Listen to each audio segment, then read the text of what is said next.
Il existe au Mexique des endroits où la carte ment, où les routes s'évanouissent dans la poussière et l'oubli. Aujourd'hui, nous ne nous rendons pas dans l'un de ces endroits. Nous allons dans un lieu qui n'apparaît même pas sur les cartes.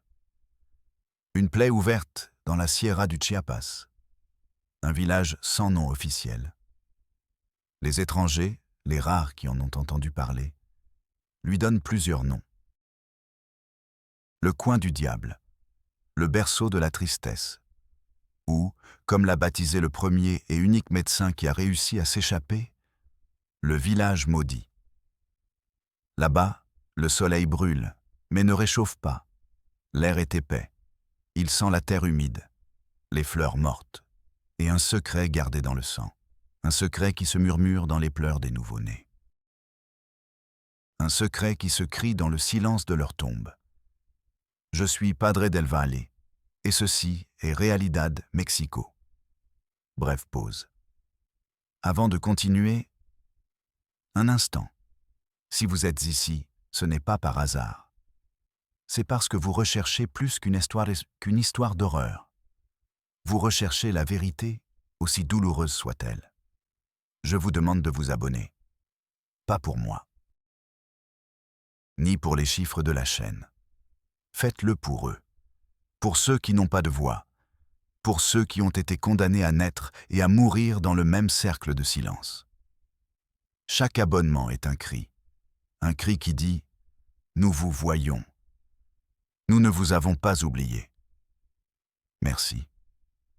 Maintenant, retournons dans l'obscurité. Imaginez que vous marchez sur un sentier que seuls les animaux sauvages et les contrebandiers connaissent. Pendant des heures. La boue colle à vos bottes comme une promesse que vous ne sortirez pas. Les arbres vous observent. Leurs branches ressemblent à des doigts accusateurs. Il n'y a pas d'oiseaux. Seul le bourdonnement des insectes et les battements de votre propre cœur. Et soudain, vous la voyez. Une collection de maisons en adobe et en tôle, accrochées au flanc de la montagne comme si elles craignaient de tomber dans le vide. La fumée des cuisines s'élève lentement, paresseusement, comme si elle ne voulait pas s'échapper non plus. Vous voyez les gens, assis sur le seuil de leur porte. Ils ne parlent pas. Ils regardent seulement leurs yeux. Dans ces yeux, il n'y a pas de curiosité. Il n'y a pas de surprise. Il y a quelque chose de beaucoup plus ancien. Une résignation qui s'est transformée en pierre. Dans ce village, la tradition n'est pas une célébration. C'est une cage. Une loi non écrite, plus puissante que n'importe quelle constitution. Une loi qui dit que le sang doit rester pur, que les étrangers sont un poison, que la famille passe avant tout, et après tout, elle est tout. La loi de l'inceste obligatoire. Une coutume qui a commencé il y a des générations comme un acte de survie. Une tentative désespérée de protéger leur culture, leur terre, leur lignée. Mais la survie est devenue une prison. La protection, une condamnation génétique. Les enfants du village naissent avec les yeux de leurs grands-parents et avec les maladies de leurs parents. Des corps fragiles, des esprits qui s'éteignent prématurément. Ils marchent dans les rues de terre comme de petits fantômes, avec une triste sagesse dans le regard. Ils savent que leur destin a été écrit le jour où leurs parents, qui étaient aussi cousins, ont été contraints de se marier. Il n'y a pas d'échappatoire. Le monde extérieur n'existe pas. Il n'y a que le village, la famille, le sang et la malédiction que tous appellent tradition.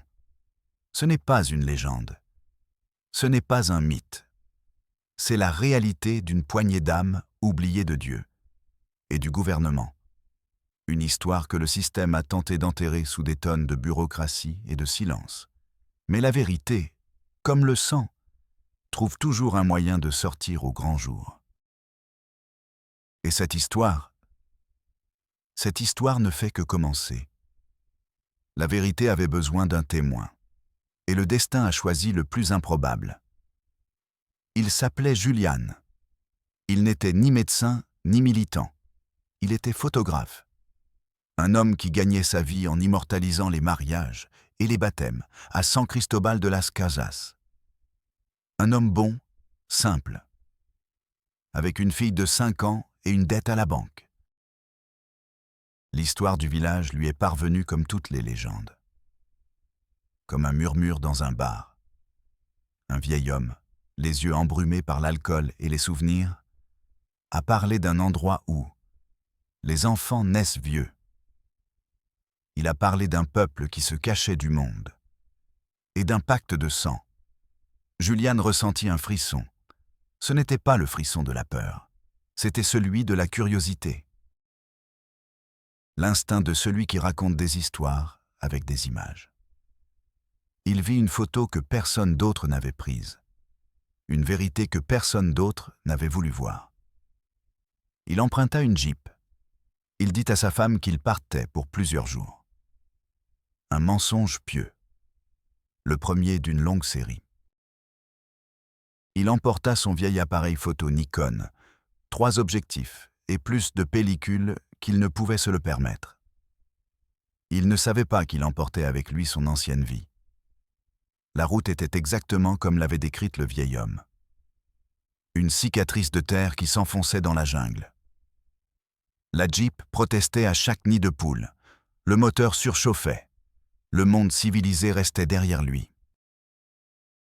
Il devint un lointain souvenir. Un rêve. Pause. Bruit d'un moteur de voiture qui cale et s'arrête.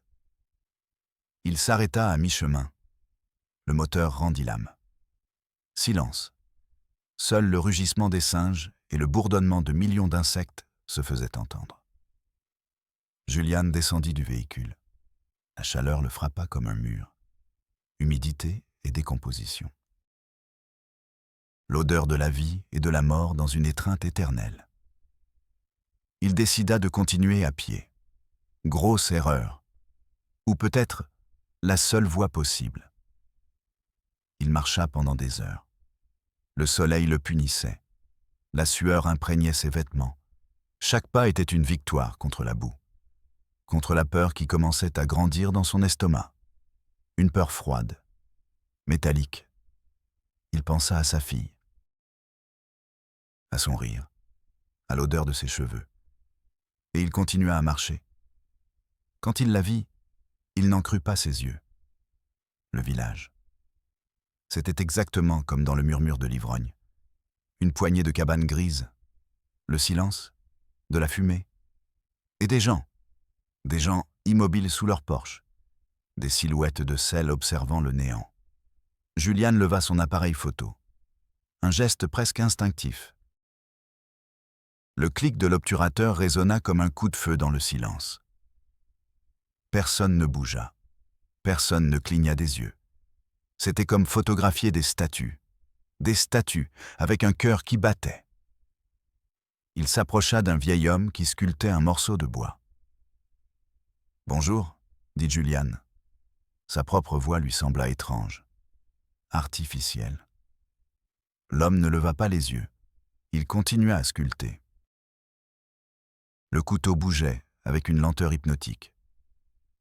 Julian insista. « Je cherche un endroit où passer la nuit. Ma voiture est tombée en panne. » L'homme s'arrêta. Pendant une seconde, le temps se figea.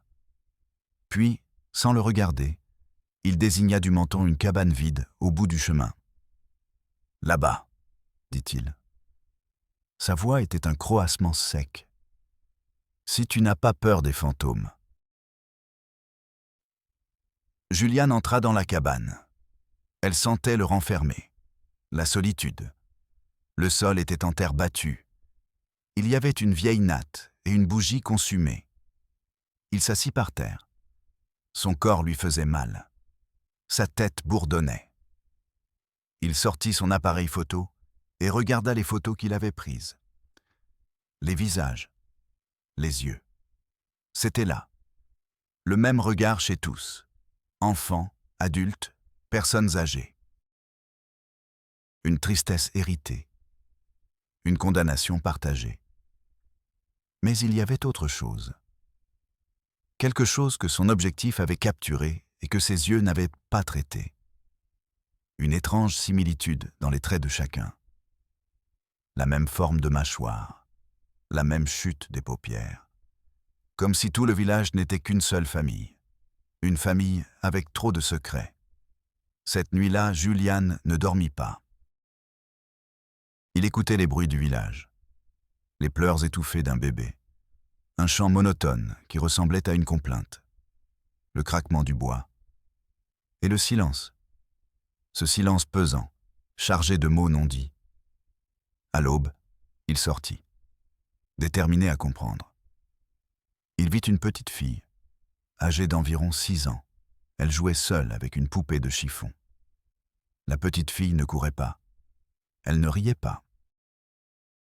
Elle se contentait de la bercer. Encore et encore. Julian s'agenouilla à une distance prudente. Il pointa son appareil photo. Le visage de la petite fille était d'une beauté étrange, brisé. Elle avait les yeux d'un bleu pâle, presque transparent. Une caractéristique inhabituelle dans cette région du Chiapas. Et ses mains. Ses doigts étaient trop longs. Ils étaient courbés de manière anormale.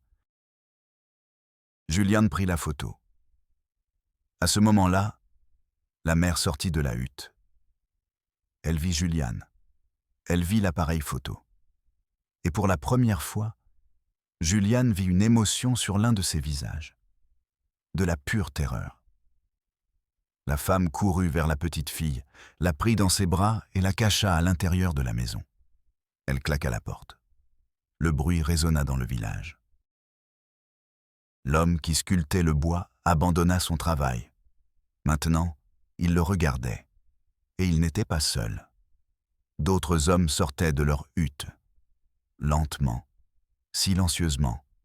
Ils l'encerclèrent. Ils n'étaient pas armés. Ils n'en avaient pas besoin. Leur corps était leur arme. Leur silence était une menace. Julian sentit le goût de la panique dans sa bouche. Il leva les mains. « Je ne suis qu'un photographe », dit-il d'une voix tremblante. L'homme au couteau s'approcha. C'était le chef, le patriarche. Il tendit la main, pas pour saluer. « L'appareil photo », ordonna-t-il. Julian hésita une seconde. Cet appareil photo était sa vie, son travail. Mais sa vraie vie, celle où il avait une fille de 5 ans, était à des kilomètres de là. Il lui tendit l'appareil photo. Le patriarche le prit. Il l'examina comme s'il s'agissait d'un objet extraterrestre. Puis, avec un calme terrifiant, il le fracassa contre une pierre. Encore et encore. Le plastique se brisa. Les lentilles volèrent en éclats. Le boîtier du Nikon était détruit. Mort. Pause. Bruit de plastique se brisant violemment. Mais Julian avait fait quelque chose qu'il n'avait pas prévu. Quelque chose d'instinctif. Alors que l'homme s'approchait, il avait retiré la pellicule. Il la serrait dans son poing fermé. Le plastique de la cartouche lui transperçait la paume. La douleur était réelle. C'était l'encre qui le maintenait sain d'esprit. « Va-t'en », dit le patriarche en jetant les restes de l'appareil photo par terre. « Dis à tes proches qu'il n'y a rien à voir ici. » Julian n'eut pas besoin qu'on le lui répète 2 fois. Il se retourna et se mit à marcher, puis à courir, puis courir à toute vitesse. Il courut sans se retourner. Il ne s'arrêta pas avant que ses poumons ne lui brûlent, avant que le bruit du village ne soit plus qu'un écho dans sa mémoire. Quand il arriva sur la route principale, quelques heures plus tard, c'était un homme différent. Il était couvert de boue et d'égratignures. Mais dans sa main, en sécurité, il tenait le début de la vérité. Une pellicule photographique. 36 photographies. 36 fantômes qui réclamaient à grands cris d'être vus. Il ne savait pas que révéler ses photos ne serait pas la fin du chemin. Ce serait le début d'un véritable enfer. L'enfer de la bureaucratie. L'enfer de l'indifférence. L'enfer d'un système qui n'est pas conçu pour sauver qui que ce soit, mais pour enterrer la vérité. Julian arriva à San Cristobal dans la nuit. Il n'était qu'une ombre parmi d'autres dans les rues pavées. La pellicule brûlait dans sa poche. Un petit cylindre en plastique. Il pesait comme une pierre tombale. Pause. Bruit de pas précipités sur les pavés. Il ne rentra pas chez lui. Il ne pouvait pas voir sa fille. Pas avec l'horreur collée à la peau.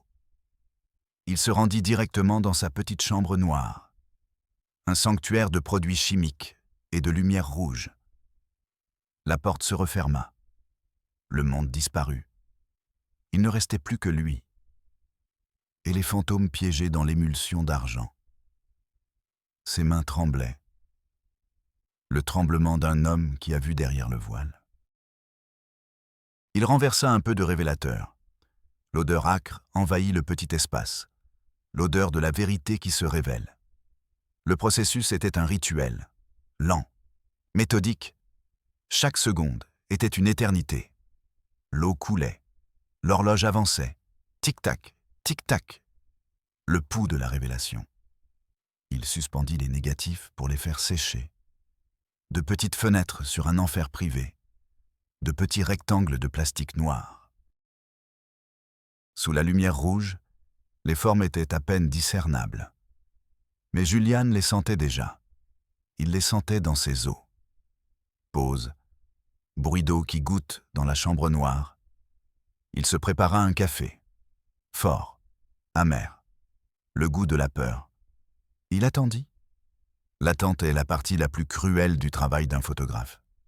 Lorsque les négatifs furent secs, la magie commença. L'agrandisseur projeta la première image sur le papier vierge.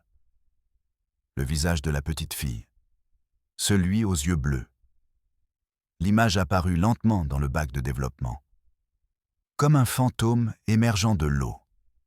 D'abord les contours, puis les ombres, et enfin les détails, les yeux, vides, anciens, les mains, avec ses doigts longs et courbés, la poupée de chiffon, une masse informe dans ses bras. Julian retint son souffle, la beauté et l'horreur, dansant sur une feuille de papier photographique. Il sortit la photo. Il la mit dans le bain d'arrêt, puis dans le fixateur. Le processus était automatique, mais pas son esprit. Son esprit était dans le village, dans le silence, dans la terreur de la mer.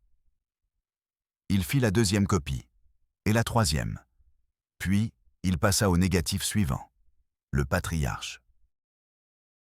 Son visage était un masque de dureté, le couteau dans sa main, le bois à moitié sculpté, un homme qui créait et détruisait avec le même calme. Et puis, la photo de groupe, celle qu'il avait prise presque par accident, les gens assis sous les porches. Il la projeta, il la développa. Et c'est alors que la véritable horreur le frappa. Pause très brève et dramatique. Ce n'était pas une similitude. Ce n'était pas un air de famille. C'était un écho. Une photocopie génétique répétée à l'infini. Le même menton proéminent chez un jeune homme et chez un vieillard. Le même nez légèrement tordu chez une femme et chez une fillette. Les mêmes yeux enfoncés. La même expression de résignation. C'était un seul et même visage, répété à différents âges, dans différents corps. Comme si un seul visage s'était brisé en 1000 morceaux, et que chaque morceau était une personne. Julian s'éloigna de l'évier. Il sentit une vague de nausée le submerger. Il courut vers le petit lavabo dans le coin et vomit. Le café amer se mélangea à l'acide de son estomac. Il s'appuya contre le mur froid et humide. Son cœur battait fort dans sa gorge. Il sentait la sueur froide dans sa nuque. La lumière rouge de la chambre noire teintait le monde de sang. Tout n'était que sang, le sang du village, épais, fatigué, empoisonné. Longue pause, seul le bruit d'une respiration haletante. Le lendemain, avec les photos dans une enveloppe en papier Kraft, il se rendit à la mairie. Il attendit 2 heures dans un couloir gris. L'air sentait le vieux papier et le café brûlé. Finalement, un fonctionnaire moustachu avec une tache de graisse sur sa cravate le reçut. Il ne lui demanda pas de s'asseoir. « Oui » dit-il, sans lever les yeux de ses papiers. Juliane posa l'enveloppe sur le bureau. « C'est à propos d'une communauté, dans la montagne. Ils ont besoin d'aide. » Le fonctionnaire ouvrit l'enveloppe sans enthousiasme. Il en sortit les photos. Il les regarda une par une, sans expression, comme s'il regardait des cartes postales d'un endroit ennuyeux. Quand il arriva à celle de la petite fille aux yeux bleus, il s'arrêta. Mais pas pour les raisons que Juliane espérait. « Jolis yeux, » dit-il. « Elle a l'air étrangère. » Et il la mit de côté. Il finit de les regarder. Il fit une pile bien ordonnée. Il remit les photos dans l'enveloppe. Il la rendit à Juliane. « Écoutez, monsieur. » Il chercha le nom sur un bout de papier, mais ne le trouva pas. « Monsieur le photographe. C'est très intéressant. Artistique, je dirais. » Il fit une pause. « Mais ici, on ne voit pas ça. Ça ressemble à un problème de santé publique, ou de droits humains, ou de questions autochtones. Ce n'est pas de notre compétence. » Juliane le regarda, incrédule. Ce sont des personnes. Ce sont des enfants. Ils sont malades. Ils sont piégés. Le fonctionnaire soupira. Un long soupir d'agacement. Le soupir d'un homme qui n'attend que l'heure du déjeuner. « Écoutez, si vous voulez porter plainte officiellement, remplissez ce formulaire. » Il ouvrit un tiroir et en sortit un document imprimé en plusieurs exemplaires. Le formulaire 4C, pour « Affaires communautaires non spécifiées ». Remplissez le formulaire. Joignez des copies des photographies. Et dans un délai de 60 à 90 jours ouvrables, un comité évaluera s'il convient de le transmettre à l'instance compétente. Le système ne recherchait pas la justice. Il cherchait à classer l'horreur dans des dossiers. À la classer. L'archiver jusqu'à ce qu'il soit oublié. Juliane resta debout au milieu du couloir. L'enveloppe dans une main. Le formulaire 4C dans l'autre. Il sentait le poids de chacune de ses 36 âmes. Il sentait le froid du bâtiment gouvernemental. Un froid qui n'était pas celui de la température. C'était le froid de l'indifférence. Il sortit dans la rue. Le soleil lui fit mal aux yeux. Les bruits de la ville, les voitures, les vendeurs, les touristes. Tout lui semblait irréel. Un théâtre absurde. Pendant ce temps, à quelques kilomètres de là, le village continuait à pourrir dans son silence. Pause. Bruit de la circulation et des gens qui semblent lointains et étrangers. Il savait qu'il ne pouvait pas y arriver seul. Il se souvint d'un nom. Carmen Mendoza. Une journaliste locale. D'un petit journal que personne ne lisait. Une femme têtue. Licenciée de 2 grands journaux pour avoir posé trop de questions. Pour ne pas accepter un non comme réponse. Il la trouva dans un petit bureau au-dessus d'une boulangerie. L'endroit sentait la levure et l'encre d'imprimerie. Carmen l'écouta sans l'interrompre, ses yeux fixés sur les siens, analysant chaque mot, chaque geste. Lorsque Juliane eut fini de parler, elle resta silencieuse. Puis, elle tendit la main. « Les photos », dit-elle. Sa voix était grave, fatiguée. Juliane les lui tendit. Elle les examina sur son bureau en désordre, une par une, avec la concentration d'un chirurgien. Elle s'arrêta sur les mêmes que Juliane. La petite fille, le patriarche, le groupe. Mais elle vit autre chose. Son doigt parcourut 2 visages sur la photo de groupe. Une vieille femme assise sur une chaise et un jeune homme debout à côté d'elle. « Regarde, » dit-elle, « la même malformation du lobe de l'oreille, ici et ici. » Juliane s'approcha. C'était vrai. Un petit détail grotesque, une signature génétique. « J'ai entendu des histoires sur cet endroit, » dit Carmen, presque pour elle-même. Des rumeurs. Personne n'a jamais apporté de preuves. Soudain, elle se leva. Elle se dirigea vers un classeur rouillé dans le coin. Elle fouilla parmi les vieux dossiers poussiéreux. Elle en sortit un. Il était intitulé « Disparu, zone Sierra ». Elle l'ouvrit. À l'intérieur se trouvaient des coupures de journaux jaunis, des rapports de police tapés à la machine, et une photo. Une photo en noir et blanc, de mauvaise qualité. Un jeune homme. Il souriait à la caméra. « Ce garçon, » dit Carmen. « Mateo Vargas. Il a tenté de s'échapper d'un village comme celui-ci il y a 20 ans. Sa famille l'a signalé comme disparu. » Juliane regarda la photo du garçon souriant.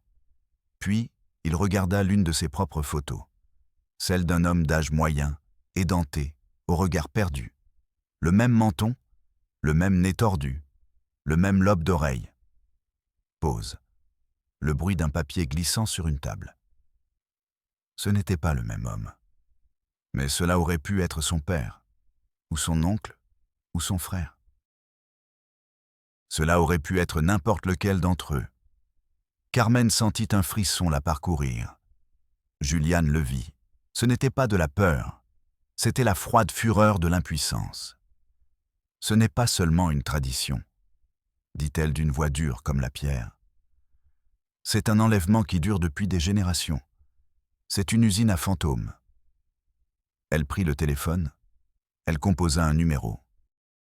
« J'ai quelque chose, » dit-elle à son interlocuteur. « Quelque chose d'important et de terrible. J'ai besoin d'une analyse génétique. Officieuse. Oui, je paierai. » Elle raccrocha. Elle regarda Juliane. « Bienvenue en enfer, photographe, » dit-elle. « À partir de maintenant, tu n'es plus seule. Et à partir de maintenant, tu es une cible. » L'horreur n'était plus seulement un soupçon capturé sur pellicule. Elle avait désormais un nom.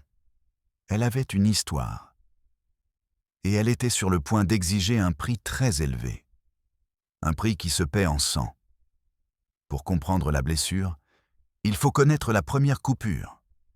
L'origine de cette malédiction n'était pas la haine. C'était la peur. Il y a plus d'un siècle. La Révolution faisait rage.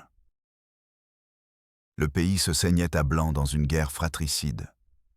Un groupe de familles s'enfuit. Ce n'étaient pas des soldats, c'étaient des paysans, des gens de la terre. Ils cherchaient un endroit où la mort ne les trouverait pas. Un refuge. Ils grimpèrent dans les montagnes du Chiapas, de plus en plus haut, jusqu'à ce que l'écho des fusils ne soit plus qu'un mauvais souvenir. Ils ont trouvé une vallée cachée, fertile, protégée, invisible. Ils ont décidé de rester. Ils ont construit les premières huttes avec de la boue et leur foi. Ils étaient une vingtaine de familles, des noms de famille qui s'entremêlaient. Cousins, oncles, neveux. La communauté était leur seule patrie. Le chef était un vieil homme, sage, respecté. Il s'appelait Sylvestre. Il considérait le monde extérieur comme un poison, un fléau de violence et de péché. Et il prit une décision. Pour se protéger, ils devaient s'isoler. Pour préserver la pureté de leur culture, leur sang ne devait pas se mélanger. Le sang de la communauté était sacré, un trésor qu'ils devaient protéger à tout prix. C'est ainsi que la loi fut née. Elle ne fut pas écrite sur papier. Elle fut gravée dans l'esprit des enfants. Tu épouseras ton sang, ton peuple. Au début, cela semblait être un acte d'amour, de préservation. Les premiers mariages entre cousins étaient une fête, l'union de deux rivières qui rejoignaient la même mer. Mais la rivière commença à stagner. Pause, bruit du vent solitaire et froid. Le premier signe fut subtil. Un enfant né avec un cœur fragile. Une petite fille qui n'apprenait pas à parler. Ils ont appelé cela la volonté de Dieu. La montagne nous met à l'épreuve, disaient les anciens. Mais les épreuves sont devenues plus fréquentes, plus cruelles. À la deuxième génération, les signes étaient indéniables. Des corps qui ne grandissaient pas, des regards perdus. Des enfants qui mouraient avant d'avoir vu leur premier lever de soleil. La tristesse est devenue l'air qu'ils respiraient. Certains jeunes ont voulu se rebeller. Ils parlaient de chercher des épouses dans d'autres villages, d'apporter du sang neuf. Ils ont été réduits au silence. Pas par la violence physique, par quelque chose de plus puissant. La pression de la communauté, l'ostracisme. Si tu pars, tu meurs pour nous. Si tu amènes un étranger, tu amènes la maladie. La peur de la solitude était plus forte que le désir de liberté. Ils sont restés. Ils se sont mariés. Et ils ont condamné leurs enfants. Le village est devenu un fantôme. Les villages voisins ont commencé à parler. Ils ont créé des légendes. Dans ce coin vivent les maudits. Ceux qui ont fait un pacte avec le diable. Des gens qui mangent des gens. La peur du monde extérieur scella le tombeau du village. Plus personne ne s'en approchait. Les contrebandiers faisaient un long détour. Les chasseurs évitèrent la zone. Ils étaient seuls, complètement. Pause, le bruit d'une porte en bois qui se ferme dans un grincement lent. Certains ont tenté de s'échapper. Comme Matteo Vargas, le jeune homme sur la photo. Il a réussi à atteindre la ville. Mais le village ne l'a jamais lâché. Le poids de la culpabilité, la nostalgie de la seule vie qu'il connaissait, et les menaces, chuchotées par des messagers anonymes. Nous savons où tu es. Ta sœur paiera pour ta trahison. La plupart revenaient, vaincus, le regard brisé. Ils se réintégraient dans le silence et acceptèrent leur destin. D'autres ont tout simplement disparu. Personne ne sait s'ils ont réussi, ou si la jungle les a engloutis, ou si le village lui-même s'est occupé d'eux. Avec le temps, la raison initiale a été oubliée, la survie, la protection. Il ne restait plus que la tradition, une machine aveugle et sans âme. Une machine qui exigeait le sacrifice des nouveau-nés. L'inceste n'était plus un choix. Il était devenu un commandement divin. Le remettre en question, c'était remettre en question Dieu. C'était cracher sur la tombe des ancêtres. La biologie était devenue théologie. La génétique, une punition divine. Les enfants ne naissaient pas malades à cause de la consanguinité. Ils naissaient ainsi parce que quelqu'un avait péché. Quelqu'un avait eu de mauvaises pensées. La culpabilité était le ciment qui maintenait la communauté unie. Une culpabilité partagée, une folie collective. Ils vivaient dans un purgatoire qu'ils avaient eux-mêmes construit. Génération après génération. Dans l'attente d'un salut qui n'arriverait jamais. Car pour être sauvé, il faut d'abord savoir que l'on est perdu. Et ils croyaient que cet enfer était leur foyer. C'était l'histoire que Juliane et Carmen commençaient à déterrer. Ce n'était pas seulement l'histoire d'un village. C'était la radiographie de la façon dont la peur peut construire une prison. et comment la tradition, sans la lumière de la raison, peut devenir le plus cruel des geôliers. La vérité est une arme. Mais une arme ne sert à rien si vous n'avez pas la force de tirer. Carmen et Julian détenaient la vérité.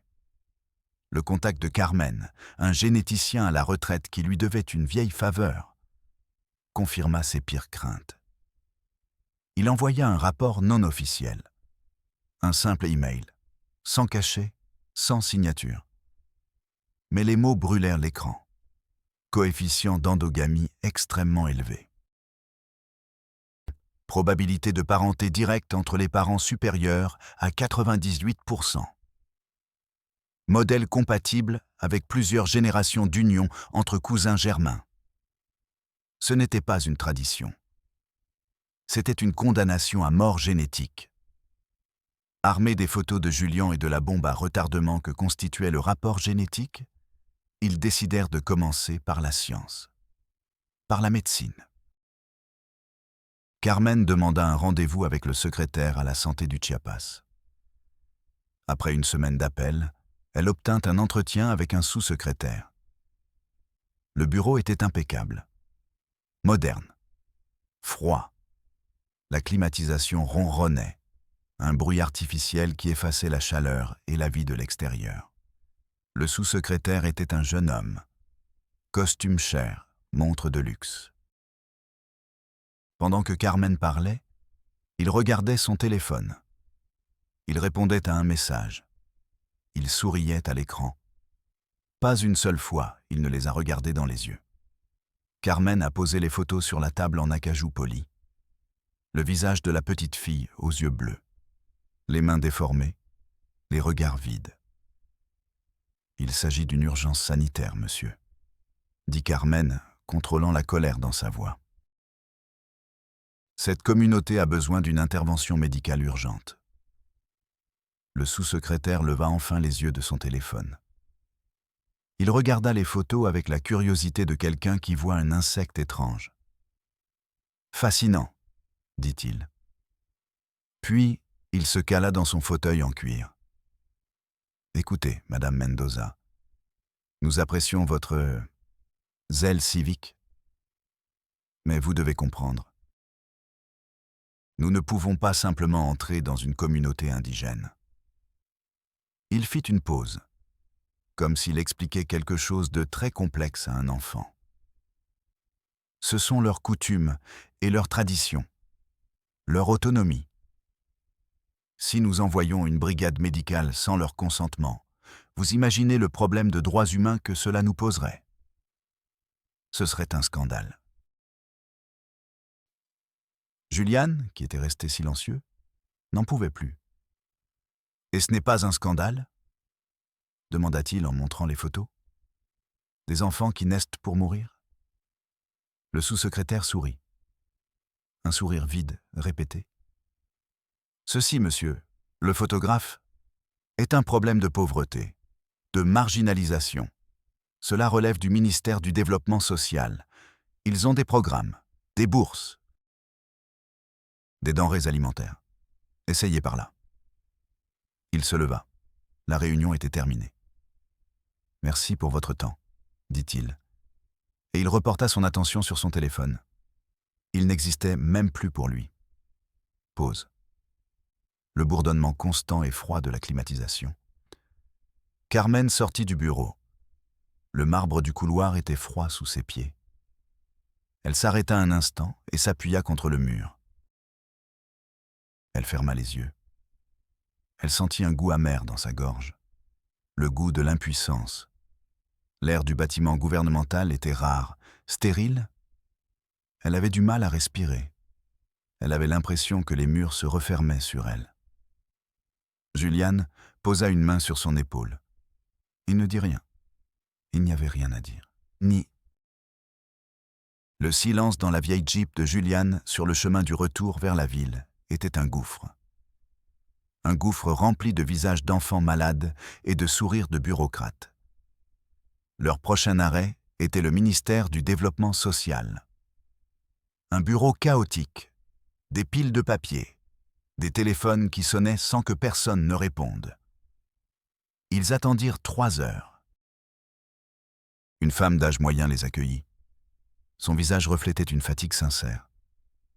Elle regarda les photos. Et dans ses yeux, pour la première fois, ils virent une lueur de véritable horreur. « Mon Dieu », murmura-t-elle. Carmen sentit une étincelle d'espoir. Peut-être elle, peut-être ici. « Je comprends la gravité de la situation », dit la fonctionnaire. « C'est monstrueux. Mais nos programmes sont volontaires. Nous ne pouvons pas forcer une communauté à accepter de l'aide. » L'espoir de Carmen s'évanouit aussi vite qu'il était apparu. De plus, poursuivit la femme en consultant des cartes sur son ordinateur, cette zone n'apparaît même pas dans nos polygones d'action prioritaires. Techniquement, pour le système, elle n'existe pas. Pour pouvoir les inclure, nous devrions faire un recensement, établir un registre. Et pour cela, le ministère de l'Intérieur doit nous garantir des conditions de sécurité. Et ils n'enverront personne dans une zone rouge sans mandat judiciaire. Elle leur a offert du café et des excuses sincères. « Je suis désolé, j'ai les mains liées. » Ces excuses faisaient plus mal que l'arrogance du sous-secrétaire. C'était l'aveu honnête de la paralysie du système. La reconnaissance que la machine était inutile. Le dernier recours était la justice pénale. Le bureau du procureur général de l'État. Un bâtiment gris, intimidant. Qui sentait la peur et le désinfectant bon marché. Ils ont déposé une plainte officielle. Abus sur enfant. Privation illégale de liberté. Viol. Homicide par omission. La liste des crimes était longue. Le procureur qui les a reçus était jeune. Trop jeune. Il avait le regard d'un animal acculé, à la fois ambitieux et effrayé. Il a écouté l'histoire. Il a examiné les photos. Il a lu le rapport du généticien. Puis, il a ri, un rire court, sans joie. « Et c'est ça votre grande preuve ?» a-t-il dit en repoussant les papiers. Des photos qui pourraient se provenir de n'importe où, un rapport sans valeur officielle, et la parole d'une journaliste connue pour chercher les ennuis. Il a désigné Juliane, et un photographe de mariage. Son mépris était un coup physique. « Où sont les victimes ?» a demandé le procureur en élevant la voix. « Qui signe la plainte ?» Une fillette de 8 ans qui ne parle même pas espagnol? Une mère qui croit que la maladie de son fils est une punition divine? Il se leva et fit les 100 pas dans le petit bureau. « Avez-vous une idée de l'enfer politique que je déclencherais si j'autorisais une opération dans une communauté indigène sur la base de... ça ?» Il s'arrêta devant Carmen. Il la regarda fixement. « Écoutez, Madame Mendoza, je vais vous faciliter la tâche. » Et puis, il prononça la phrase qui est l'épitaphe de la justice au Mexique. Ce que vous décrivez, dans le meilleur des cas, est un cas de personnes disparues, privées de leur liberté. Cela relève d'une autre autorité. Il ouvrit un tiroir et en sortit un formulaire. Remplissez le formulaire 2B. Le système ne recherchait pas la justice. Il cherchait à classer l'horreur dans des dossiers, à la classer, à l'archiver jusqu'à ce qu'elle soit oubliée. Juliane se leva d'un bond. « C'est une blague ?» Le procureur l'ignora. « Et un conseil, dit-il en s'adressant à Carmen. Arrêtez de fouiller, il y a des tombes qu'il vaut mieux ne pas ouvrir. » Pause. Le bruit d'une horloge murale, marquant les secondes avec une lenteur insupportable. Carmen ne prit pas le formulaire. Elle se retourna et se dirigea vers la porte. Chaque pas était lourd, comme si elle marchait sous l'eau. Elle sentit le froid de la poignée de porte dans sa main. Elle ouvrit, elle sortit, elle ne se retourna pas. Julian la suivit. Ils restèrent immobiles sur le trottoir, tandis que la vie de la ville s'écoulait autour d'eux comme si de rien n'était. Des voitures, des gens, du bruit. Un univers indifférent. Carmen tremblait. Un tremblement incontrôlable qui venait du plus profond d'elle-même. Ce n'était pas le froid. C'était de la rage pure, cristallisée. La rage de savoir qu'elle avait raison. Et que cela ne servait à rien. Cette nuit-là, la menace est arrivée. Un appel sur son téléphone portable. Numéro inconnu. Une voix déformée par un logiciel. La montagne a la mémoire longue, journaliste. Et elle n'aime pas les visiteurs. Dernier avertissement. Clic. Pause. Le bruit d'un téléphone raccroché. Le lendemain matin, les 4 pneus de la Jeep de Julian étaient crevés. Sur le pare-brise, un oiseau mort. Les ailes déployées. Comme un Christ sombre. Il n'y avait pas de mots. Ce n'était pas nécessaire. Ils se sont retrouvés dans leur café habituel. La peur était le 3e convive à table. Un invité silencieux et froid. Ils étaient vaincus. Le système leur avait fermé toutes les portes. Et maintenant, les ombres leur montraient les dents. Julian regarda le visage de Carmen. Elle était pâle. Elle avait de profondes cernes sous les yeux. Mais, dans ses yeux, le feu ne s'était pas éteint. Il brûlait plus fort que jamais. Julian prit la photo de la petite fille aux yeux bleus. Il la posa au centre de la table. « Ils ne nous ont pas écoutés, dit-il à voix basse. Ils n'ont pas voulu voir. » Il fit une pause.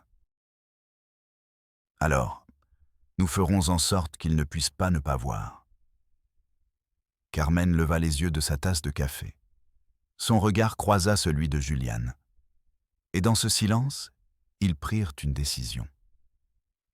Si le système était un mur, ils allaient le contourner. Si les portes étaient fermées, ils les enfonceraient. « Nous allons tout publier, » dit Carmen. Sa voix n'était qu'un murmure. Mais elle avait la force d'une explosion. Les photos, le rapport, l'histoire et les noms. Le nom de chaque fonctionnaire qui nous a tourné le dos. Nous allons mettre le feu à la prairie. Et que le monde entier voit comment elle brûle. Ils avaient essayé d'utiliser la clé. Mais la serrure était cassée. Maintenant, ils allaient utiliser un marteau. Il y a des endroits au Mexique où la carte ment, où les routes s'évanouissent dans la poussière et l'oubli. Aujourd'hui, nous n'allons pas dans l'un de ces endroits. Nous allons dans un endroit qui n'apparaît même pas sur les cartes. Une plaie ouverte dans la Sierra du Chiapas. Un village sans nom officiel. Les étrangers, les rares qui en ont entendu parler, l'appellent de nombreuses façons. Le coin du diable. Le berceau de la tristesse. Ou, comme l'a baptisé le premier et unique médecin qui a réussi à s'échapper. Le village maudit. Là-bas, le soleil brûle, mais ne réchauffe pas. L'air est épais. Il sent la terre humide, les fleurs mortes, et un secret gardé dans le sang, un secret qui se murmure dans les pleurs des nouveau-nés. Un secret qui se crie dans le silence de leur tombe. Je suis Padre del Valle, et ceci est Realidad Mexico. Brève pause. Avant de continuer, un instant. Si vous êtes ici, ce n'est pas par hasard. C'est parce que vous recherchez plus qu'une histoire d'horreur. Vous recherchez la vérité, aussi douloureuse soit-elle. Je vous demande de vous abonner. Pas pour moi. Ni pour les chiffres de la chaîne. Faites-le pour eux, pour ceux qui n'ont pas de voix, pour ceux qui ont été condamnés à naître et à mourir dans le même cercle de silence. Chaque abonnement est un cri qui dit « Nous vous voyons, nous ne vous avons pas oublié. » Merci. Maintenant, retournons dans l'obscurité. Imaginez que vous marchez sur un sentier que seuls les animaux sauvages et les contrebandiers connaissent. Pendant des heures, la boue colle à vos bottes comme une promesse que vous ne sortirez pas. Les arbres vous observent.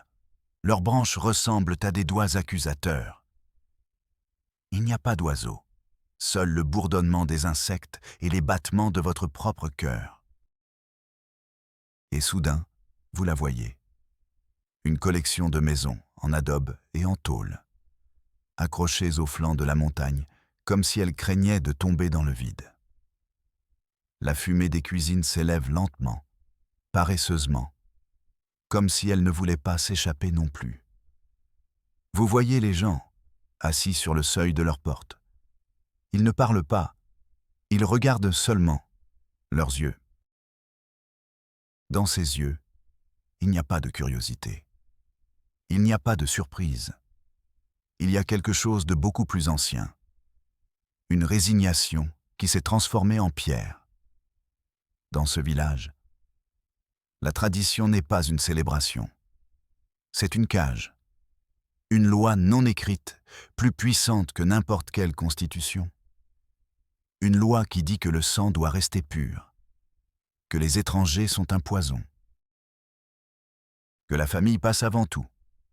Et après tout, quelle est la seule chose qui compte?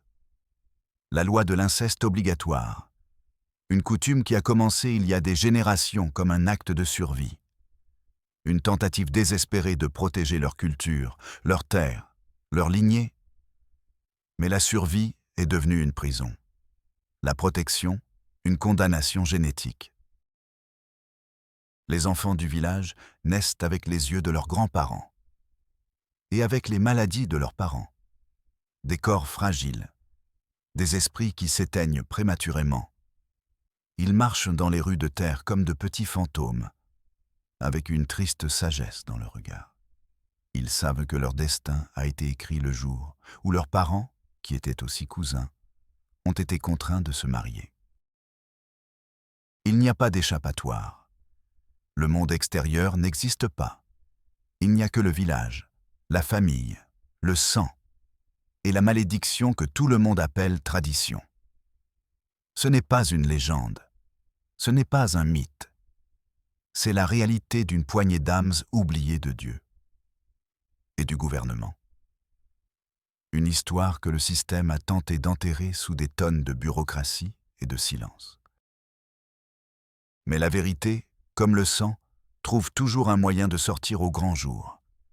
Et cette histoire ne fait que commencer. La musique tendue continue, mais avec un rythme plus insistant. La vérité avait besoin d'un témoin.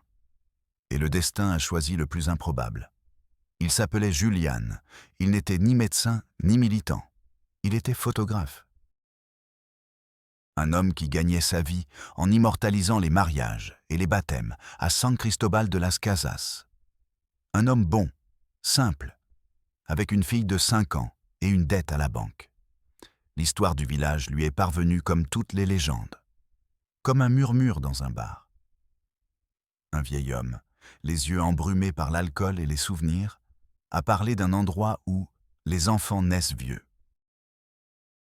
Il a parlé d'un peuple qui se cachait du monde et d'un pacte de sang. Julian a senti un frisson le parcourir. Ce n'était pas le frisson de la peur, c'était celui de la curiosité, l'instinct de celui qui raconte des histoires avec des images. Il a vu une photo que personne d'autre n'avait prise, une vérité que personne d'autre n'avait voulu voir. Il a emprunté une Jeep. Il a dit à sa femme qu'il partait pour plusieurs jours. Un mensonge pieux, le premier d'une longue série. Il emporta son vieil appareil photo Nikon, 3 objectifs et plus de pellicules qu'il ne pouvait se permettre. Il ne savait pas qu'il emportait avec lui son ancienne vie. La route était exactement comme l'avait décrite le vieil homme. Une cicatrice de terre qui s'enfonçait dans la jungle. La Jeep protestait à chaque nid de poule. Le moteur surchauffait. Le monde civilisé restait derrière lui. Il devint un lointain souvenir, un rêve. Pause, Bruit d'un moteur de voiture qui cale et s'arrête. Il s'arrêta à mi-chemin. Le moteur rendit l'âme. Silence. Seul le rugissement des singes et le bourdonnement de millions d'insectes se faisaient entendre. Julian descendit du véhicule. La chaleur le frappa comme un mur. Humidité et décomposition. L'odeur de la vie et de la mort dans une étreinte éternelle. Il décida de continuer à pied. Grosse erreur. Ou peut-être la seule voie possible. Il marcha pendant des heures. Le soleil le punissait. La sueur imprégnait ses vêtements. Chaque pas était une victoire contre la boue. Contre la peur qui commençait à grandir dans son estomac. Une peur froide, métallique. Il pensa à sa fille, à son rire, à l'odeur de ses cheveux, et il continua à marcher. Quand il la vit, il n'en crut pas ses yeux. Le village. C'était exactement comme dans le murmure de l'ivrogne. Une poignée de cabanes grises, le silence, de la fumée, et des gens immobiles sous leur porche. Des silhouettes de sel observant le néant. Julian leva son appareil photo. Un geste presque instinctif. Le clic de l'obturateur résonna comme un coup de feu dans le silence. Personne ne bougea. Personne ne cligna des yeux. C'était comme photographier des statues. Des statues avec un cœur qui battait. Il s'approcha d'un vieil homme qui sculptait un morceau de bois. « Bonjour », dit Julian. Sa propre voix lui sembla étrange, artificielle. L'homme ne leva pas les yeux. Il continua à sculpter. Le couteau bougeait avec une lenteur hypnotique. Julian insista. « Je cherche un endroit où passer la nuit. Ma voiture est tombée en panne. » L'homme s'arrêta. Pendant une seconde, le temps s'arrêta. Puis, sans le regarder, il désigna du menton une cabane vide au bout du chemin. « Là-bas, dit-il. Sa voix était un croassement sec. « Si tu n'as pas peur des fantômes. » Julian entra dans la cabane. Elle sentait le renfermer. La solitude. Le sol était en terre battue. Il y avait une vieille natte et une bougie consumée. Il s'assit par terre. Son corps lui faisait mal. Sa tête bourdonnait. Il sortit son appareil photo et regarda les photos qu'il avait prises. Les visages. Les yeux. Ils étaient tous là. Le même regard chez tous. Enfants, adultes, personnes âgées. Une tristesse héritée. Une condamnation partagée. Mais il y avait autre chose. Quelque chose que son objectif avait capturé et que ses yeux n'avaient pas perçu. Une étrange similitude dans les traits de chacun. La même forme de mâchoire, le même tombé des paupières. Comme si tout le village était une seule et même famille. Une famille avec trop de secrets. Cette nuit-là, Julian ne dormit pas. Il écoutait les bruits du village. Les pleurs étouffés d'un bébé. Un chant monotone qui ressemblait à une complainte. Le craquement du bois. Et le silence. Ce silence pesant, chargé de mots non dits. À l'aube, il sortit, déterminé à comprendre. Il vit une petite fille. Âgée d'environ 6 ans. Elle jouait seule avec une poupée de chiffon. La petite fille ne courait pas. Elle ne riait pas. Elle la berçait simplement. Encore et encore. Julian s'agenouilla à une distance prudente. Il pointa son appareil photo. Le visage de la petite fille était d'une beauté étrange. Brisé. Elle avait les yeux d'un bleu pâle, presque transparent. Une caractéristique inhabituelle dans cette région du Chiapas. Et ses mains. Ses doigts étaient trop longs. Ils étaient courbés de manière anormale. Julian prit la photo. À ce moment-là, la mère sortit de la hutte. Elle vit Julian. Elle vit l'appareil photo.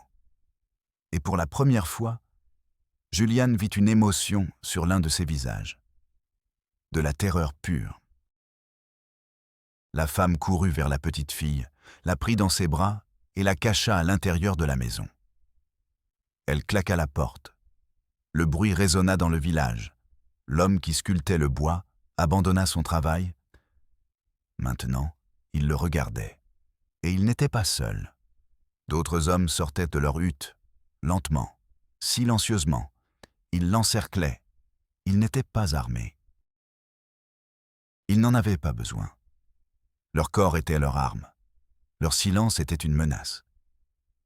Julian sentit le goût de la panique dans sa bouche. Il leva les mains.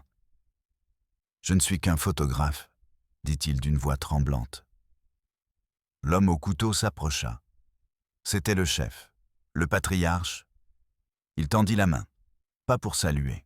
« L'appareil photo », ordonna-t-il. Julian hésita une seconde. Cet appareil photo était sa vie, son travail. Mais sa vraie vie, celle où il avait une fille de 5 ans, était à des kilomètres de là. Il lui tendit l'appareil photo. Le patriarche le prit. Il l'examina comme s'il s'agissait d'un objet extraterrestre. Puis, avec un calme terrifiant, il le fracassa contre une pierre. Encore et encore. Le plastique se brisa. Les lentilles volèrent en éclats. Le boîtier du Nikon fut détruit. Mort. Mais Julian avait fait quelque chose qu'il n'avait pas prévu. Quelque chose d'instinctif. Alors que l'homme s'approchait, il avait retiré la pellicule. Il la serrait dans son poing fermé. Le plastique de la cartouche s'enfonçait dans sa paume. La douleur était réelle. C'était l'encre qui le maintenait sain d'esprit. « Va-t'en », dit le patriarche en jetant les restes de l'appareil photo par terre.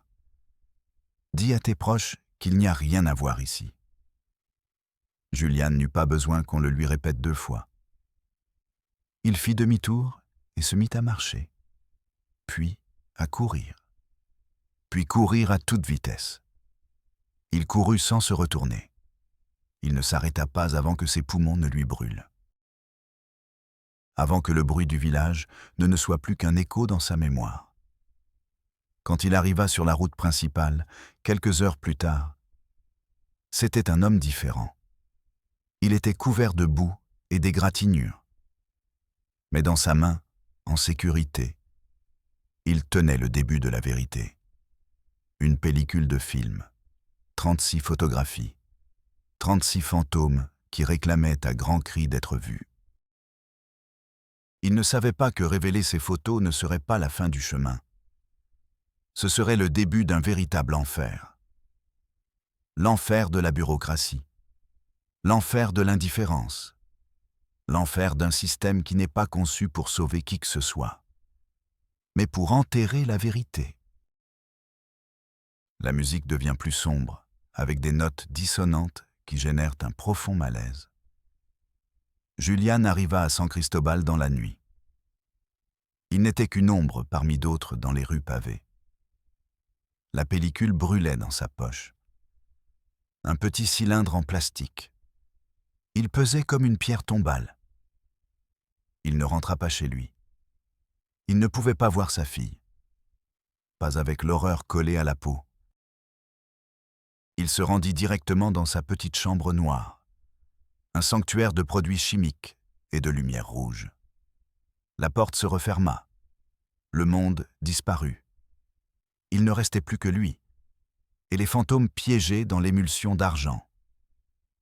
Ses mains tremblaient, le tremblement d'un homme qui a vu derrière le voile. Il versa un peu de révélateur. L'odeur âcre emplit le petit espace.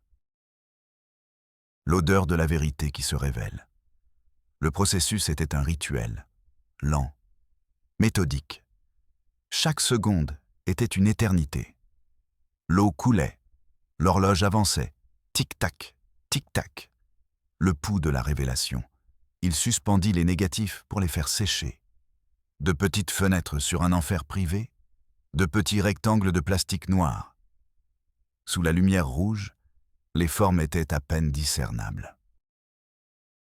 Mais Julian les sentait déjà. Il les sentait dans ses os. Il se prépara un café, fort, amer, le goût de la peur, Il attendit. L'attente est la partie la plus cruelle du travail d'un photographe. Lorsque les négatifs furent secs, la magie commença. L'agrandisseur projeta la première image sur le papier vierge. Le visage de la petite fille, celle aux yeux bleus. L'image apparut lentement dans la cuve de développement, comme un fantôme émergeant de l'eau. D'abord les contours, puis les ombres, et enfin les détails, les yeux, vides, anciens, les mains, avec ses doigts longs et courbés, la poupée de chiffon, une masse informe dans ses bras. Juliane retint son souffle, la beauté et l'horreur, dansant sur une feuille de papier photographique. Il sortit la photo. Il la mit dans le bain d'arrêt, puis dans le fixateur. Le processus était automatique, mais pas son esprit. Son esprit était dans le village, dans le silence, dans la terreur de la mer. Il fit la deuxième copie, et la troisième. Puis il passa au négatif suivant. Le patriarche. Son visage était un masque de dureté, le couteau dans sa main, le bois à moitié sculpté. Un homme qui créait et détruisait avec le même calme. Et puis, la photo de groupe, celle qu'il avait prise presque par accident. Les gens assis sous les porches. Il la projeta, il la développa. Et c'est alors que la véritable horreur le frappa. Ce n'était pas une ressemblance. Ce n'était pas un air de famille. C'était un écho, une photocopie génétique répétée à l'infini. Le même menton proéminent chez un jeune homme et chez un vieillard. Le même nez légèrement tordu chez une femme et chez une fillette. Les mêmes yeux enfoncés. La même expression de résignation. C'était un seul et même visage, répété à différents âges, dans différents corps, comme si un seul visage s'était brisé en 1000 morceaux, et que chaque morceau était une personne. Juliane s'éloigna du bac. Il sentit une vague de nausée le submerger. Il courut vers le petit lavabo dans le coin et vomit. Le café amer se mélangea à l'acide de son estomac. Il s'appuya contre le mur froid et humide. Son cœur battait fort dans sa gorge. Il sentait la sueur froide dans sa nuque. La lumière rouge de la pièce sombre teintait le monde de sang. Tout était sang. Le sang du village. Épais, fatigué, empoisonné.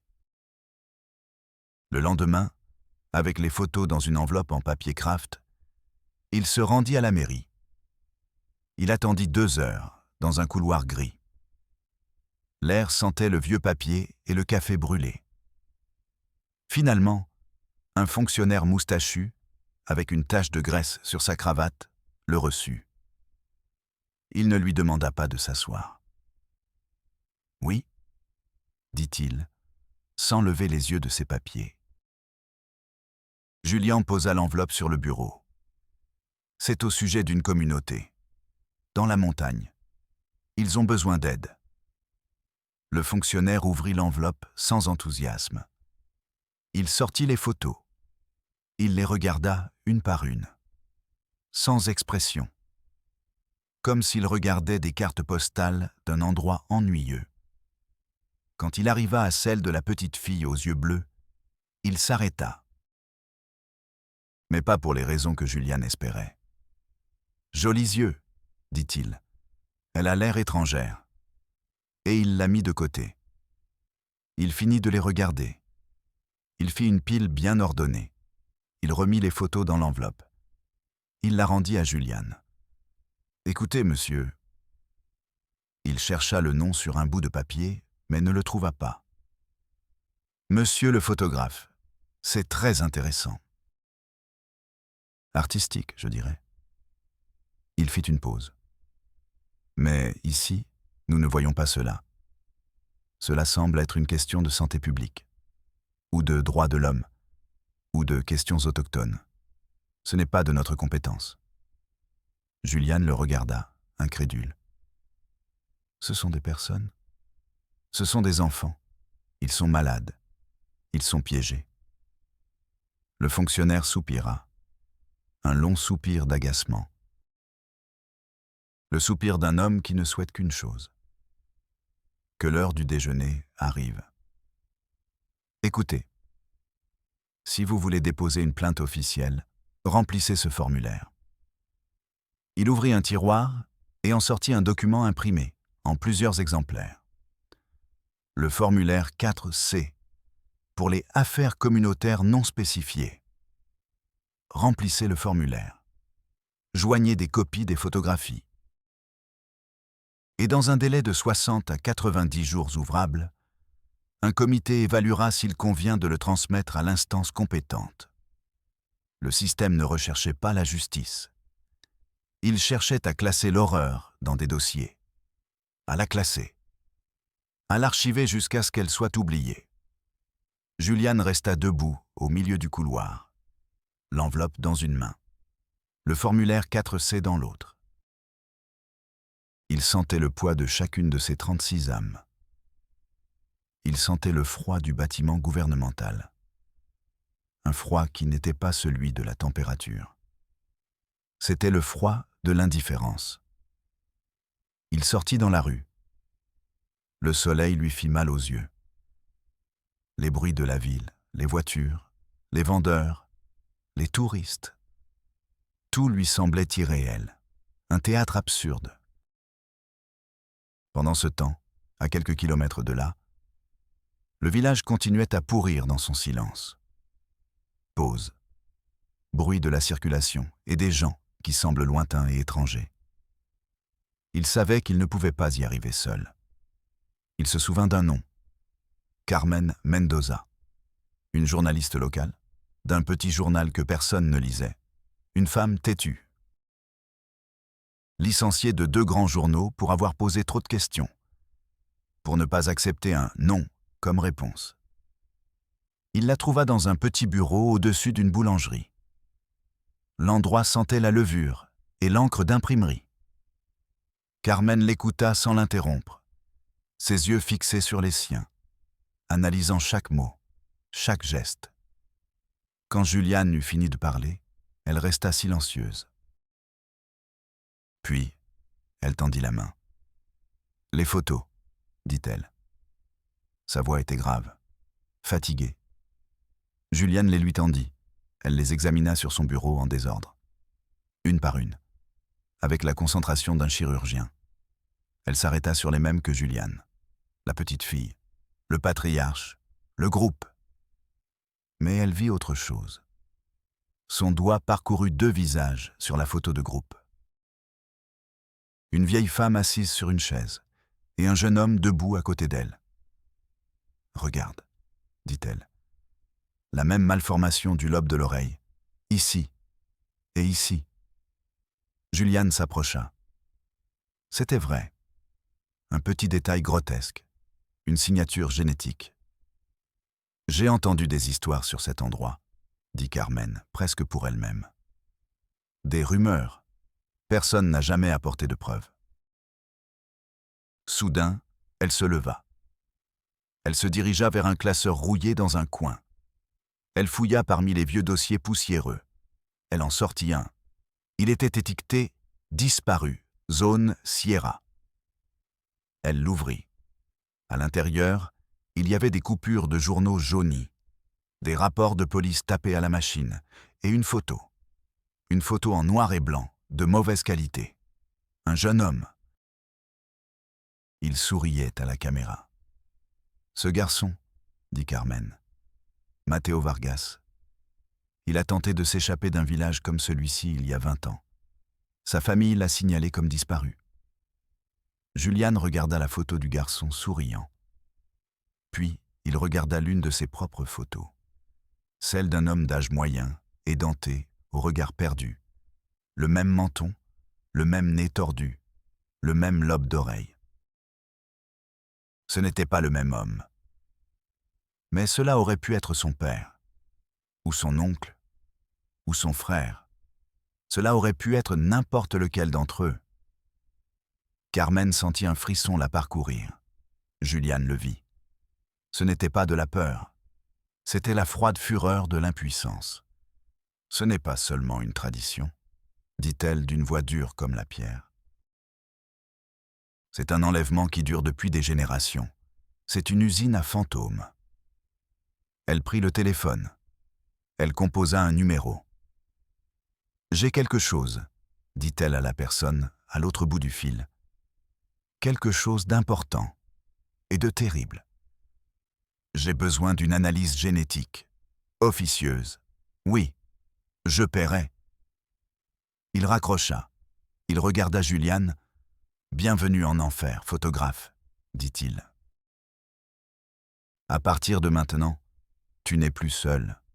Et à partir de maintenant, tu es une cible. » L'horreur n'était plus seulement un soupçon capturé sur pellicule. Elle avait désormais un nom. Elle avait une histoire. Et elle était sur le point d'exiger un prix très élevé. Un prix qui se paie en sang. Pour comprendre la blessure, il faut connaître la première coupure. L'origine de cette malédiction n'était pas la haine. C'était la peur. Il y a plus d'un siècle, la Révolution faisait rage. Le pays se saignait à blanc dans une guerre fratricide. Un groupe de familles s'enfuit. Ce n'étaient pas des soldats, c'étaient des paysans, des gens de la terre. Ils cherchaient un endroit où la mort ne les trouverait pas, un refuge. Ils montèrent dans les montagnes du Chiapas, de plus en plus haut, jusqu'à ce que l'écho des fusils ne soit plus qu'un mauvais souvenir. Ils trouvèrent une vallée cachée, fertile, protégée, invisible. Ils ont décidé de rester. Ils ont construit les premières huttes avec de la boue et leur foi. Ils étaient une vingtaine de familles, des noms de famille qui s'entremêlaient, cousins, oncles, neveux. La communauté était leur seule patrie. Le chef était un vieil homme, sage, respecté. Il s'appelait Sylvestre. Il considérait le monde extérieur comme un poison, un fléau de violence et de péché. Et il prit une décision. Pour se protéger, ils devaient s'isoler. Pour préserver la pureté de leur culture, leur sang ne devait pas se mélanger. Le sang de la communauté était sacré. Un trésor qu'ils devaient protéger à tout prix. C'est ainsi que la loi fut née.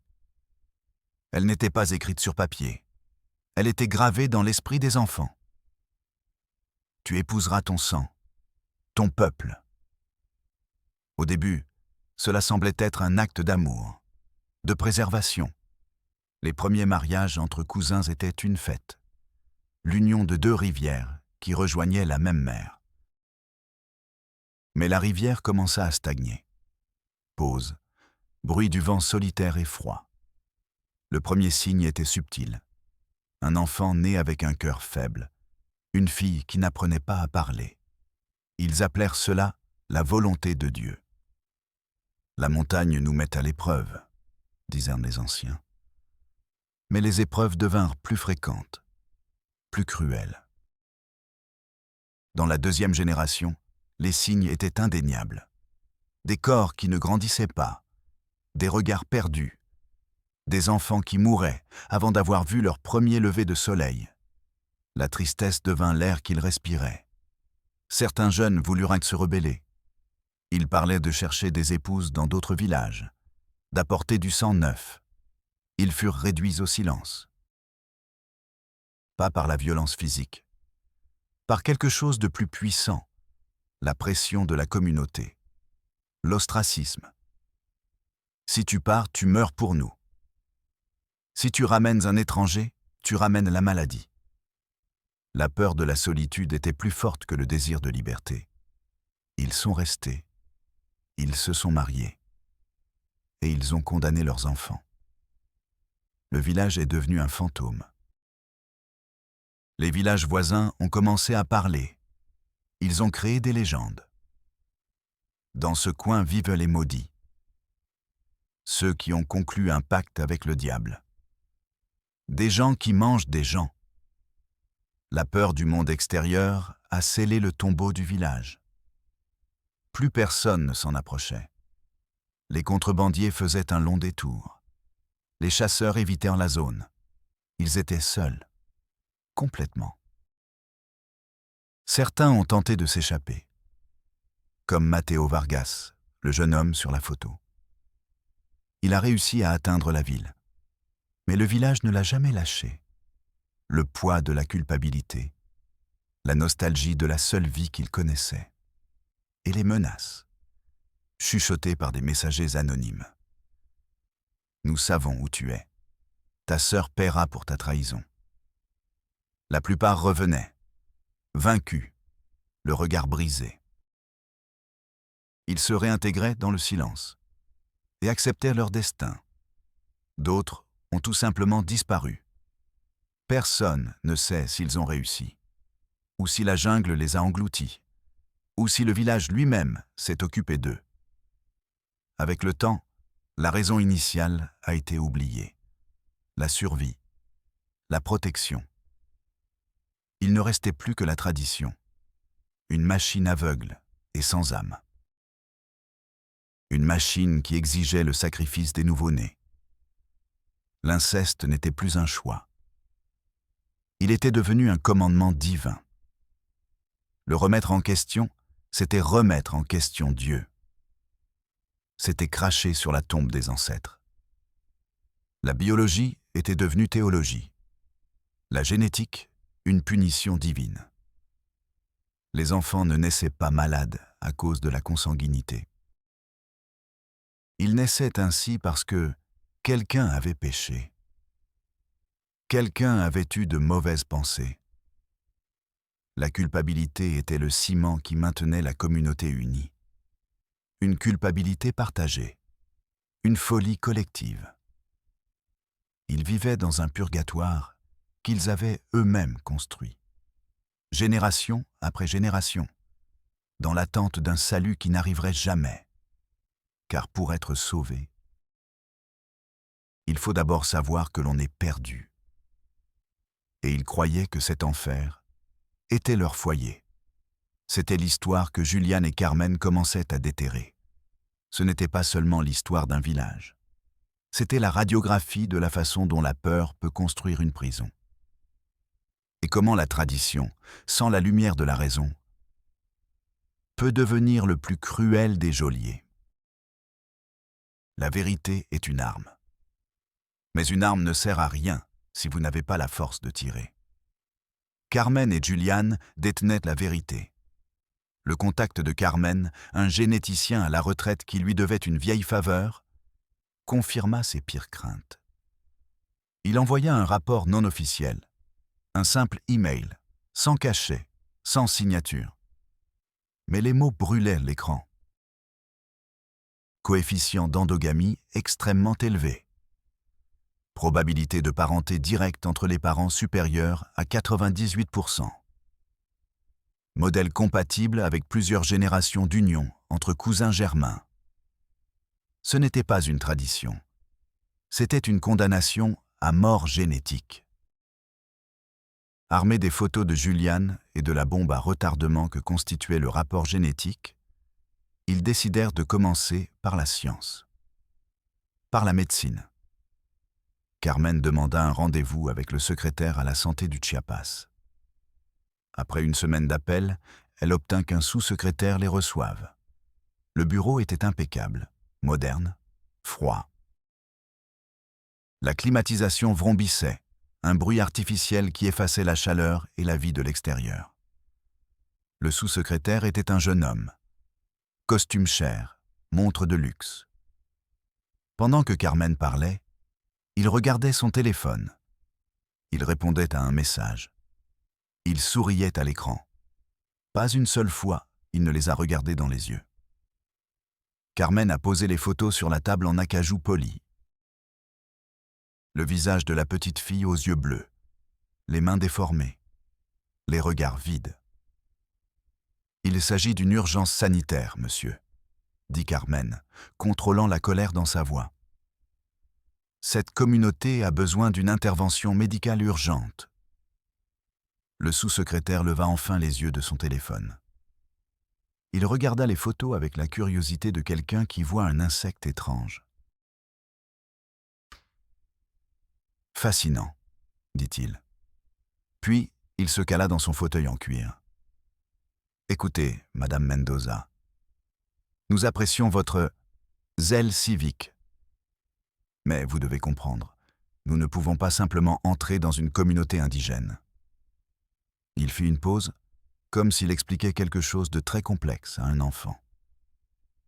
Ce sont leurs coutumes et leurs traditions, leur autonomie. Si nous envoyons une brigade médicale sans leur consentement, vous imaginez le problème que cela poserait en termes de droits de l'homme? Ce serait un scandale. Julian, qui était resté silencieux, n'en pouvait plus. « Et ce n'est pas un scandale ?» demanda-t-il en montrant les photos. « Des enfants qui naissent pour mourir ?» Le sous-secrétaire sourit, un sourire vide, répété. « Ceci, monsieur, le photographe, est un problème de pauvreté, de marginalisation. Cela relève du ministère du Développement social. Ils ont des programmes, des bourses, des denrées alimentaires. Essayez par là. » Il se leva. La réunion était terminée. « Merci pour votre temps, » dit-il, et il reporta son attention sur son téléphone. Il n'existait même plus pour lui. Carmen sortit du bureau. Le marbre du couloir était froid sous ses pieds. Elle s'arrêta un instant et s'appuya contre le mur. Elle ferma les yeux. Elle sentit un goût amer dans sa gorge. Le goût de l'impuissance. L'air du bâtiment gouvernemental était rare, stérile. Elle avait du mal à respirer. Elle avait l'impression que les murs se refermaient sur elle. Julian posa une main sur son épaule. Il ne dit rien.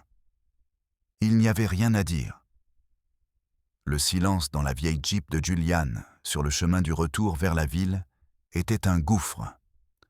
Un gouffre rempli de visages d'enfants malades et de sourires de bureaucrates. Leur prochain arrêt était le ministère du Développement social.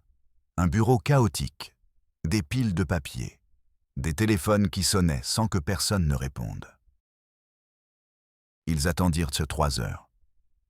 Une femme d'âge moyen les accueillit. Son visage trahissait une fatigue sincère. Elle regarda les photos, et dans ses yeux, pour la première fois, ils virent une lueur de véritable horreur. « Mon Dieu !» murmura-t-elle. Carmen ressentit une étincelle d'espoir. Peut-être elle. Peut-être ici. « Je comprends la gravité de la situation, » dit la fonctionnaire. « C'est monstrueux. Mais nos programmes sont volontaires. Nous ne pouvons pas obliger une communauté à recevoir de l'aide. » L'espoir de Carmen s'évanouit aussi vite qu'il était né. De plus, poursuivit la femme en consultant des cartes sur son ordinateur, cette zone n'apparaît même pas dans nos polygones d'action prioritaires. Techniquement, pour le système, elle n'existe pas. Pour pouvoir les inclure, nous devrions faire un recensement, établir un registre. Et pour cela, le ministère de l'Intérieur doit nous garantir des conditions de sécurité. Et ils n'enverront personne dans une zone rouge, sans mandat judiciaire. Elle leur a offert du café et des excuses sincères. « Je suis désolé, j'ai les mains liées. » Ces excuses faisaient plus mal que l'arrogance du sous-secrétaire. C'était l'aveu honnête de la paralysie du système, la reconnaissance que la machine était inutile. Le dernier recours était la justice pénale, le bureau du procureur général de l'État, un bâtiment gris, intimidant, qui sentait la peur et le désinfectant bon marché. Ils ont déposé une plainte officielle. Abus sur enfants. Privation illégale de liberté. Viol. Homicide par omission. La liste des crimes était longue. Le procureur qui les a reçus était jeune. Trop jeune. Il avait le regard d'un animal acculé, à la fois ambitieux et effrayé. Il a écouté l'histoire, il a examiné les photos, Il a lu le rapport du généticien. Puis, il a ri. Un rire court, sans joie. Et c'est ça votre grande preuve ? A-t-il dit en repoussant les papiers. Des photos qui pourraient me provenir de n'importe où. Un rapport sans valeur officielle. Et la parole d'une journaliste connue pour chercher les ennuis. Il désigna Juliane. Et un photographe de mariage. Son mépris était un coup physique. « Où sont les victimes ?» demanda le procureur en élevant la voix. « Qui signe la plainte ? Une fillette de 8 ans qui ne parle même pas espagnol ? Une mère qui croit que la maladie de son fils est une punition divine ? » Il se leva et fit les 100 pas dans le petit bureau. « Avez-vous une idée de l'enfer politique que je déclencherais si j'autorisais une opération dans une communauté indigène sur la base de... ça ?» Il s'arrêta devant Carmen. Il la regarda fixement. « Écoutez, Madame Mendoza, je vais vous faciliter la tâche. » Et puis, il prononça la phrase qui est l'épitaphe de la justice au Mexique.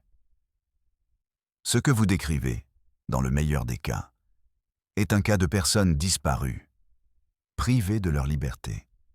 Cela relève d'une autre autorité. Il ouvrit un tiroir et en sortit un formulaire. Remplissez le formulaire 2B. Le système ne recherchait pas la justice. Il cherchait à classer l'horreur dans des dossiers, à la classer, à l'archiver jusqu'à ce qu'elle soit oubliée. Juliane se leva brusquement. « C'est une blague ?» Le procureur l'ignora. « Et un conseil, » dit-il en s'adressant à Carmen. « Arrêtez de fouiller. Il y a des tombes qu'il vaut mieux ne pas ouvrir. » Carmen ne prit pas le formulaire. Elle se retourna et se dirigea vers la porte. Chaque pas était lourd, comme si elle marchait sous l'eau. Elle sentit le froid de la poignée de porte dans sa main. Elle ouvrit. Elle sortit. Elle ne regarda pas en arrière. Juliane la suivit.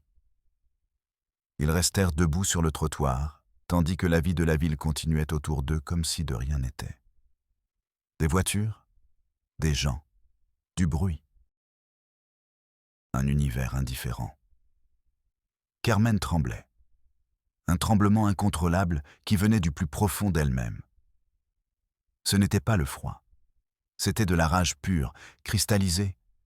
La rage de savoir qu'elle avait raison et que cela ne servait à rien. Cette nuit-là, la menace est arrivée. Un appel sur son téléphone portable. Numéro inconnu. Une voix déformée par un logiciel. La montagne a bonne mémoire, journaliste. Et elle n'aime pas les visiteurs. Dernier avertissement. Clic. Le lendemain matin, les 4 pneus de la Jeep de Juliane étaient crevés. Sur le pare-brise, un oiseau mort. Les ailes déployées. Comme un Christ sombre. Il n'y avait pas de mots. Ce n'était pas nécessaire. Ils se sont retrouvés dans leur café habituel. La peur était le 3e convive à table. Un invité silencieux et froid. Ils étaient vaincus. Le système leur avait fermé toutes les portes. Et maintenant, les ombres leur montraient les dents. Juliane regarda le visage de Carmen. Elle était pâle. Elle avait de profondes cernes sous les yeux. Mais dans ses yeux, le feu ne s'était pas éteint. Il brûlait plus fort que jamais. Juliane prit la photo de la petite fille aux yeux bleus. Il la posa au centre de la table. « Ils ne nous ont pas écoutés, » dit-il à voix basse. « Ils n'ont pas voulu voir. » Il fit une pause. « Alors, nous ferons en sorte qu'il leur soit impossible de ne pas voir. » Carmen leva les yeux de sa tasse de café. Son regard croisa celui de Juliane. Et dans ce silence, ils prirent une décision. Si le système était un mur, ils allaient le contourner. Si les portes étaient fermées, ils allaient les enfoncer. « Nous allons tout publier, » dit Carmen. Sa voix n'était qu'un murmure. Mais elle avait la force d'une explosion. Les photos, le rapport, l'histoire et les noms. Le nom de chaque fonctionnaire qui nous a tourné le dos. Nous allons mettre le feu à la prairie. Et que le monde entier voit comment elle brûle. Ils avaient essayé d'utiliser la clé, mais la serrure était cassée. Maintenant, ils allaient utiliser un marteau. Le journal de Carmen n'avait pas de rotative. C'était une publication numérique. Une petite braise dans l'océan de l'Internet. Mais une seule braise peut incendier une forêt. Le 17 novembre, à 5 heures du matin, ils ont tout publié. L'article s'intitulait « Le village maudit, la tradition meurtrière au Chiapas ». La première image était celle d'elle, la petite fille aux yeux bleus, en plein écran. En dessous, les photos de Julian, les visages identiques, la génétique incarnée, et plus bas, le rapport du généticien. Et à la fin, la liste, les noms. Celui du sous-secrétaire à la santé avec sa montre de luxe. Celui de la fonctionnaire fatiguée du ministère du Développement social. Celui du jeune et ambitieux procureur. Chaque nom avec la date et l'heure de son indifférence. Pendant les premières heures, il ne s'est rien passé. Seulement le silence du cyberespace. Juliane et Carmen ont attendu dans le bureau, au-dessus de la boulangerie. L'odeur du pain chaud semblait être un souvenir d'un autre monde. Un monde normal. À 10 heures du matin, cela s'est produit. Quelqu'un sur Twitter, un militant des droits de l'homme suivi par des milliers de personnes, l'a vu et l'a partagé. Lisette ceci, maintenant. C'était comme jeter une allumette sur une traînée d'essence. À midi, c'était une tendance nationale. La Aldea Maldita. Dans l'après-midi, les journaux internationaux en parlaient déjà. Le téléphone du sous-secrétaire à la santé n'arrêtait pas de sonner. Mais ce n'étaient plus des messages de ses amis. C'étaient des journalistes. Du monde entier. Le gouvernement, qui avait été un mur de silence, était devenu un nid de guêpes piétinées. Une conférence de presse d'urgence a été organisée. Le sous-secrétaire lui-même, désormais pâle et en sueur, a lu un communiqué. Il a promis une enquête approfondie. Il a parlé de respect des droits de l'homme. Il a déclaré que toutes les conséquences seraient tirées. Les mêmes phrases creuses que d'habitude. Mais cette fois, le monde entier regardait. Le lendemain matin, 3 hélicoptères de l'armée ont atterri dans une clairière près du village. Ils n'ont pas envoyé de médecins. Ils n'ont pas envoyé de psychologues. Ils ont envoyé des soldats, avec des fusils et des casques, comme s'ils partaient en guerre. Et d'une certaine manière, c'était le cas. Une guerre contre la vérité qu'ils avaient ignorée. L'image a fait le tour du monde. Des soldats lourdement armés entrant dans un village peuplé de personnes fragiles et malades. Le patriarche et 3 autres hommes ont été arrêtés. Ils ont été emmenés menottés. Le patriarche n'a opposé aucune résistance. En marchant vers l'hélicoptère, il a regardé les caméras avec une dignité terrible. Ses yeux ne montraient aucun regret. Ils montraient du mépris. Le village a été démantelé. Les enfants et les malades ont été emmenés dans des refuges en ville. Mais on ne peut pas transplanter un vieil arbre sans qu'il meure. Ils les ont sortis de leur enfer, pour les mettre dans un autre. Un enfer avec des lumières électriques, la télévision et des règles qu'ils ne comprenaient pas. La dernière photo que Julian a prise de cette histoire n'a pas été publiée.